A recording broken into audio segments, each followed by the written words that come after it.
Perkenalkan, nama saya Nadia Karlina, NPM 1742124, kelas 6 AKMD.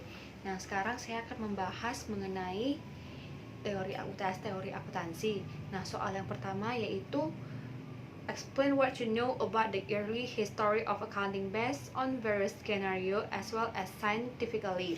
Nah, pertama itu berdasarkan skenario. Ada beberapa skenario di dunia ini yang bisa menjadi dasar atau sejarah akuntansi. Yang pertama itu yaitu kebudayaan Babilonia. Pada zaman ini muncul pemerintahan yang bersifat organisasi, tulisan dan catatan usaha yang menjadi dasar atau adanya pencatatan akuntansi atau pencatatan transaksi. Nah, yang kedua itu kebudayaan Cina pada tahun 1126 sampai 256 sebelum Masehi atau lebih tepatnya dinasti Zhou, adanya pencatatan pada para pedagangnya. Yang ketiga itu kebudayaan Yunani.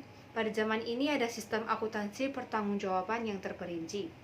Yang keempat, kebudayaan Romawi, yaitu adanya sistem pembayaran pajak dengan dasar laporan keuangan mereka. Nah, kalau secara ilmiah itu bisa dikatakan penemu akuntansi itu adalah pedagang-pedagang yang ada di Arab. Yang awalnya mereka memperkenalkan metode pencatatan berpasangan.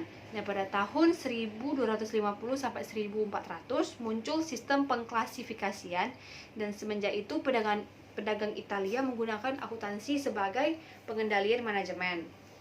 Pada tahun 1949 ada seorang ahli atau peneliti yang bernama Luca Pacioli. Dia menerbitkan sebuah buku yang dimana dia menggambarkan situasi sistem pencatatan transaksi di Italia, negara Italia pada saat itu. Nah, semenjak ada buku itu dan makin menyebar di daerah Eropa dan terjadi, dan para negara-negara di Eropa itu menggunakan sistem-sistem tersebut dan melakukan pemodifikasian terhadap sistem pencatatannya hingga sekarang. Nah, inilah yang menjadi dasar sejarah akuntansi yang ada di dunia. Nah, soal kedua itu yaitu mengenai briefly describe what you know about the difference between GAAP dan IFRS. Seperti yang kita ketahui, sebelum diberlakukan IFRS sebagai standar akuntansi internasional, di dunia itu menganut sistem GAAP. Nah, pertama itu yaitu perubahan pada paradigmanya. Kalau GAAP itu atau GAAP, perbedaannya menggunakan historic cost, yang dimana mereka mencatat aset sesuai dengan nilai pada saat mereka peroleh atau sesuai harga perolehan. Sedangkan kalau yang IFRS itu dia menganut sistem fair value basis, yaitu mereka mencatat nilai aset itu sesuai dengan nilai barang aset tersebut pada saat ini atau adanya penyesuaian terhadap nilai pasar. Yang kedua, metode penilaian persediaan.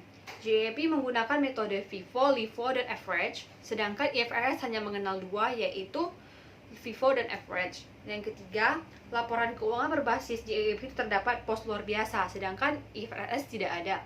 IFRS itu dia menggunakan pendapatan komprehensif lainnya. Dan yang keempat, fokus laporan keuangan GAAP itu ada pada laporan laba ruginya, sedangkan kalau IFRS itu fokusnya pada laporan posisi keuangan atau neraca dan laporan laba rugi. Nah, yang sekarang ketiga, soalnya mengenai please explain four strategy to identify or apply high quality accounting system in developing country, then give your argument with use in Indonesia. Nah, ada 4 pendekatan dalam menetapkan standar akuntansi untuk negara berkembang. Yang pertama itu pendekatan evolusioner, di mana negara tersebut dia mengembangkan sendiri standar akuntansi tanpa ada gugatan atau gangguan dari pengaruh dari luar dalam penetapan standar ini. Yang kedua itu transfer teknologi. Pendekatan transfer teknologi ini diakibatkan dari adanya operasi dan aktivitas kantor akuntan internasional dan perusahaan multinasional. Yang ketiga itu yaitu penggunaan standar akuntansi internasional.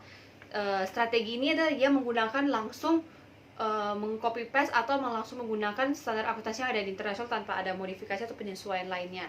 Nah, yang keempat yaitu strategi situasional, di mana penetapan standar akuntansi pada negara tersebut berdasarkan analisa atau situasi yang terjadi pada negara itu, yaitu adanya penyesuaian.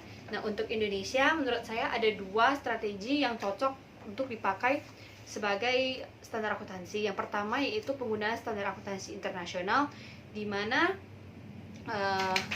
dikarenakan menurut saya Indonesia sampai sekarang belum bisa dan masih perlu menggunakan standar akuntansi yang ada di internasional, standar akuntansi internasional sebagai pedomannya. Namun tetap perlu ada modifikasian yang menyesuaikan dengan situasi negara Indonesia saat ini, karena ada beberapa pencatatan yang pada negara maju itu tidak relevan atau tidak bisa digunakan dipraktekkan pada negara kita yaitu Indonesia. Nah, yang keempat yaitu why do we need a conceptual framework when we have a comprehensive set of accounting standards such as IFRS. Nah, pertama-tama conceptual framework itu terbagi menjadi 3 level. Yang level pertama atau pada segitiga terbalik, dia yang paling bawah tuh level pertama itu objektif. Nah, objektifnya adalah menyediakan informasi keuangan tentang sebuah entitas kepada para pengguna laporannya seperti kreditur, beberapa investor maupun yang berkepentingan. Nah, yang level kedua itu dibagi menjadi 2, yaitu pertama qualitative characteristic dan elemen. Nah, sekarang saya membahas elemen. Elemen dalam laporan keuangan itu ada 5, yaitu aset, liabilities, kewajiban, pendapatan, dan biaya. Nah, yang kedua sekarang itu qualitative characteristic. Dia mempunyai alternatif untuk mengidentifikasi dalam pengambilan keputusan. Dia ada 2, yaitu kualitas primer dan kualitas sekunder. Kualitas primer itu yaitu dia untuk menetapkan bahwa laporan tersebut harus relevan dan reliabilitas. Yang kedua itu sekunder, yaitu harus dapat dibandingkan, diuji, dan adanya kesesuaian waktu atau ketepatan waktu dan dapat dipahami oleh pengguna-penggunanya. Dan level yang paling atas yaitu ada assumption, principle, and constraint. Assumption itu terdiri dari 5. Pertama, economic entity. Economic entity itu dimana berasumsi bahwa kepentingan pemilik dan perusahaan itu harus dipisahkan, tidak boleh disatukan. Yang kedua, going concern, yaitu asumsi bahwa perusahaan ini akan berjalan secara kesinambungan atau masih ada masa depannya. Monetary unit yaitu seasumsi bahwa semua transaksi yang terjadi di perusahaan tersebut dapat dimata uangkan atau dihitung dalam satuan uang. Yang keempat, periodicity, dilaporkan dalam jangka waktu tertentu. Dan yang kelima, accrual basis, itu dimana asumsi segala transaksi dicatat pada saat transaksi tersebut terjadi juga. Yang kedua, principle. Nah, dalamnya terdapat 4 prinsip atau 4 prinsip. Yang pertama, pengukuran, yaitu ada berdasarkan cost basis dan fair value. Cost basis itu adalah menilai aset pada saat perolehan atau sesuai dengan harga perolehan. Dan kalau accrual basis, fair value basis itu sesuai dengan nilai yang berlaku atau nilai pasar pada saat ini. Nah, yang kedua itu revenue recognition atau pengakuan pendapatan, di mana pengakuan pendapatannya dapat dilakukan pada saat sebelum produksi, selesai produksi, dan saat menerima uang tunai atau cash.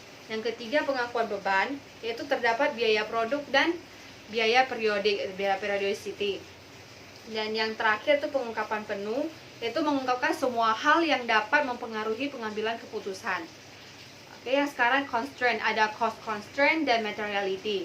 Nah, cost constraint itu yaitu kita harus menyadari bahwa constraint itu kan adalah hambatan. Jadi kita harus menyadari bahwa dalam penyusunan laporan keuangan ini ada beberapa hambatan. Yang pertama pada cost, yaitu pada saat menyusun itu perlu adanya tenaga kerja atau profesional yang melakukan pencatatan ini, maka adanya biaya dan juga perlu adanya seorang auditor untuk mengaudit kualitas atau kelayakan kewajaran dalam laporan keuangan ini, maka hal tersebut juga menimbulkan atau membutuhkan sebuah biaya.